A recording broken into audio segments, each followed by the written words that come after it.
Welcome back to Found in the Wild, the podcast where stories aren't just told, they're uncovered. I'm your host, Steve, and today we're going deeper, not into a thrift bin or a flea market, but into the mind of a picker. What drives us to chase certain items?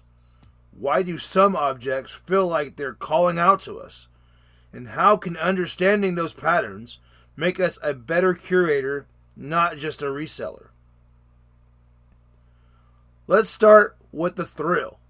That moment when you spot a rare NES video game, a vintage Optimus Prime, or a first print vinyl tucked behind a stack of junk. Your heart races. Your brain lights up. That's dopamine. And it's not just about the item, it's about the possibility. A couple weeks ago, I guess about a little over a month ago, I went yard selling with hay and found a bunch of vinyl for $2 each. One of them was Ozzy Osbourne, Bark at the Moon. $2 each. I snagged it. There was also a Michael Jackson vinyl and a Fleetwood Mac vinyl. I bought it because, dude, I didn't have a metal Ozzy in my collection. I didn't have any metal in my collection except for a Striper album. So I was like, you know what? Yeah, $2. I mean, the packaging was banged up real bad. The sleeve was a little messed up, but the vinyl was flawless on both sides. And then after Ozzy's passing, I was like, I want to get this to a good home. So I threw it up on auction, and I ended up taking $20 for it. Because I was like, it's not in that good a shape. And I grew up as an Ozzy fan, but it's not like I had to have it. It was just in the moment. Something told me to grab it. And so this guy got it for $20. And it's going to get to him, and he's going to enjoy it. It's going to be a part of his personal collection. And that's why I do what I do. So you never know what you're going to find. Psychologists call it the anticipation loop. It's the same mechanism that fuels treasure hunting, gambling, even storytelling.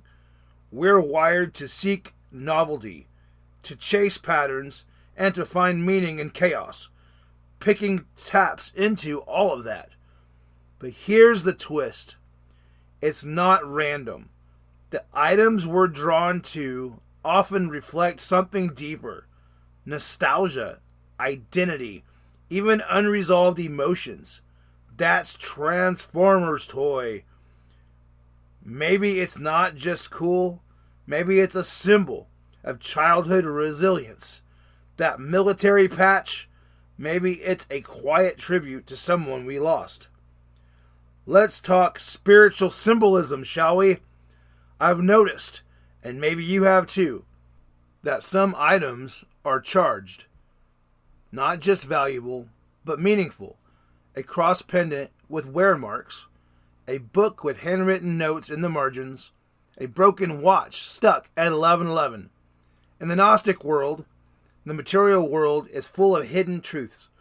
Objects can be vessels for memory, intention, even transformation. When we pick, we're not just connecting, we're decoding. We're curating stories that want to be told. And sometimes, we're drawn to items that reflect our own journey. A rusted compass during a season of uncertainty. A faded concert tee we found in the wild. These aren't just purchases, they're mirrors.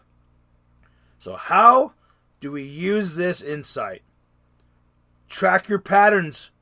What themes keep showing up in your finds?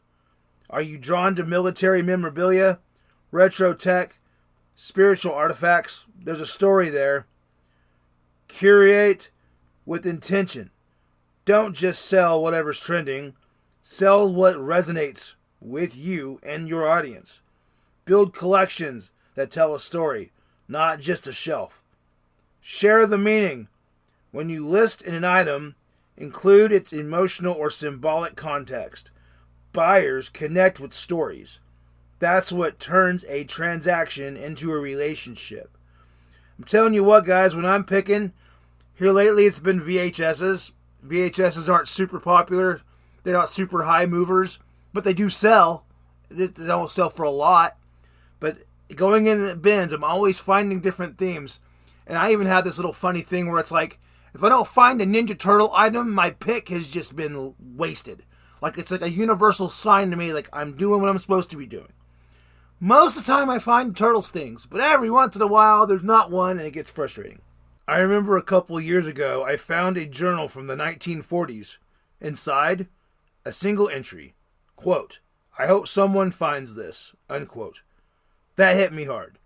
Because that's what picking is, isn't it? Finding what's lost. Giving voice to the forgotten. And maybe, in the process, finding a piece of ourselves. Episode 15 is going to be crazy, guys. We're going to be behind the scenes, talking about the things that I look for, the things I do. No filters, no fluff. Just a ritual, quirk, and rebel strategies that shape the way I pick, resell, and tell stories. Because sometimes the wildest finds aren't on the shelves. They're in the mindset. Thanks for joining me on this journey into the picker's mind. If this episode sparked something in you, an idea, a memory, a wild find, drop a message, comment below. And remember, there's beauty in the wild. Happy hunting! Found in the Wild, a podcast by Havo Pickers.